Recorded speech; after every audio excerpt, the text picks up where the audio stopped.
શું નામ બા તમારું? મીના. મીના. મીનાબેન? હા. કેટલી ઉંમર થઈ બા તમારી? 60 વર્ષ 60 ઉપર થયા છે, વધારે થયા તમને ખબર નહીં. કોણ છે તમારા ઘરમાં? કોણ કોણ છે? મારે કોઈ સદ નહીં. કોઈ નહીં તમારા ઘરમાં?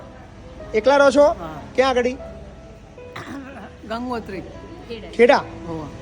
એ અમારું છાપરું? સોસાયટીનું નામ ગંગોત્રી છે પણ હું સાપરામાં રહું. છાપરાની અંદર એકલા રહો છો? જમવાનું બનાવનારું કોઈ છે જ નહીં? કોઈ નહીં. માગીને જવા જાત કઈ. માગીને લાવવાનું, ખાવાનું, એવી જ જિંદગી જીવ્યા. કેટલા વર્ષથી આવું તકલીફ છે બા? આ કેટલા વર્ષ થયા? લગભગ વરસ થઈ ગયું. વર્ષથી. તમારા ઘરવાળા ક્યારે ઓફ થઈ ગયા? 6 મહિને 12 મહિને. 6-12 મહિના થયા. હમ.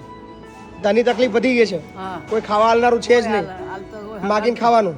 કોઈ હગાત આ નથી. બેન મૂકવા આવ્યા તમને? હા. શું નામ બે તમારું? નેહલ નેહલબા સિસોદિયા. જય માતાજી બેન. જય માતાજી. માનવતાના નાતે ખૂબ સરસ કામ કરવા આવ્યા છો બેન.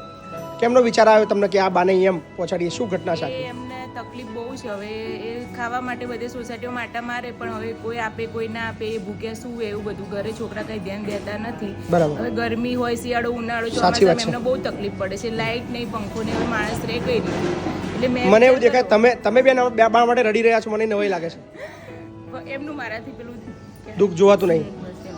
એટલે હવે કેટલા ટાઈમથી બાને ઓળખો છો બા બેન? એમનું હું 1.5 વર્ષથી ઓળખું છું. મારા ઘરે પહેલા એમને સારું સરી ને તે મારા ઘરે કામ અમને કરવા ગર્વ આવતા. છે કે અમારા સમાજની અંદર આવા દીકરી છે જેને બીજાની પીડા દેખાય છે. અને ખરેખર અમને આનંદ છે, હે ને? હા હા અને ખૂબ સરસ તમે લઈને આવ્યા. બહાર એવું છે ને મારે ત્યાં? હા. શાંતિથી રહો, કોઈ ચિંતા ના કરો, હે ને? કોઈ ટેન્શન ના લેશો, હા? આવું ના કરો, આવું ના કરો, આવું ના કરો, આવું ના કરો. હવે ચિંતા ના કરશો, હે ને? હવે ટેન્શન ના લેશો, હા? શાંતિથી રહો.